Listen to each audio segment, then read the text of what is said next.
Alors que l'Union européenne envisage des sanctions contre le Rwanda pour son soutien au M23, la France bloque toute décision. Pourquoi Emmanuel Macron refuse-t-il d'agir contre Kigali, malgré les preuves accablantes? Dans cette enquête, nous allons exposer les véritables raisons derrière cette protection politique et économique du régime de Paul Kagame.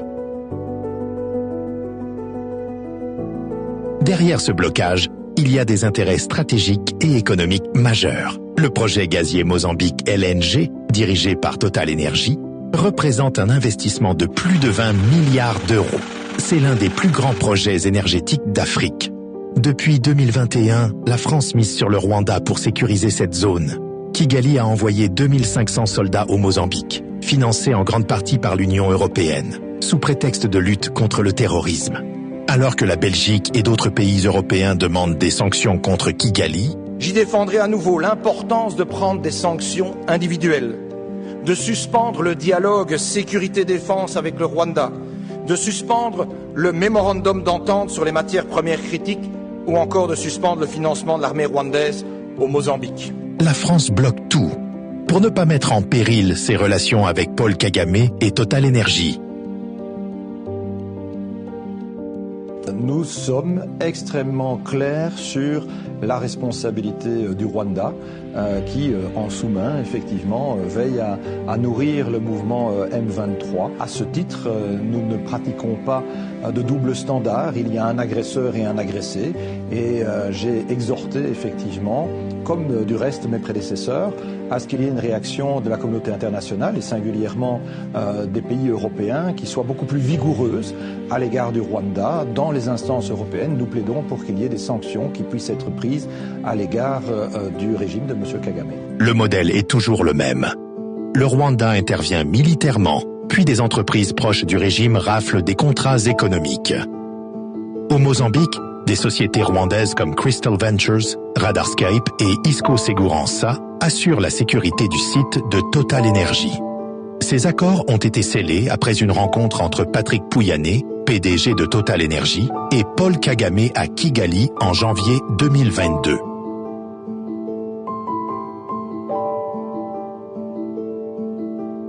Ce n'est pas une coïncidence. La France finance l'armée rwandaise, qui assure en retour la protection des intérêts stratégiques français en Afrique. Je vais voler votre montre, et puis je vais la revendre, et je dirai, cette montre, elle est à moi. Mais c'est exactement ce que fait le Rwanda. Il n'y a strictement rien de sérieux. Une diplomatie de realpolitik brutale, où la RDC est sacrifiée au nom du gaz et de l'influence. Quand on, d'une part, dénonce la violation de l'intégrité territoriale du Congo, mais d'autre part, envoyons des millions à l'armée rwandaise, c'est incompréhensible. Pendant que la France protège Kagame, voici la réalité sur le terrain. Des milliers de morts, des femmes violées, des populations déplacées.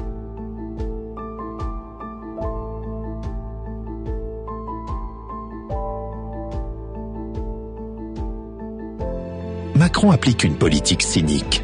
Il ferme les yeux sur ces massacres tant que le Rwanda reste un outil de sa stratégie en Afrique.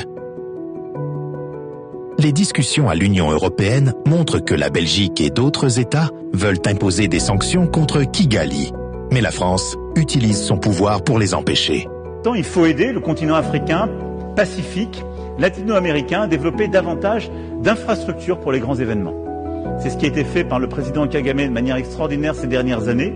J'avais pu le voir moi-même autour des compétitions de basketball à ses côtés. Il faut que la communauté internationale soit dans ses financements aux côtés des pays qui veulent justement prendre ce virage. Pourquoi ? Parce que si le Rwanda est sanctionné, son intervention au Mozambique sera remise en cause. Et cela menacerait les intérêts de Total Energy. Nous sommes réunis parce que nous en avons marre de tout ce qui se passe à l'est de la République démocratique du Congo. Ça fait 30 ans que ce conflit dure. Bon nombre de personnes ont souffert de ce conflit. Et aujourd'hui, ce que nous demandons à la communauté internationale, c'est qu'elle puisse prendre des sanctions fortes contre le régime. La question est simple. Combien de morts faudra-t-il pour que l'Europe cesse de financer le Rwanda ?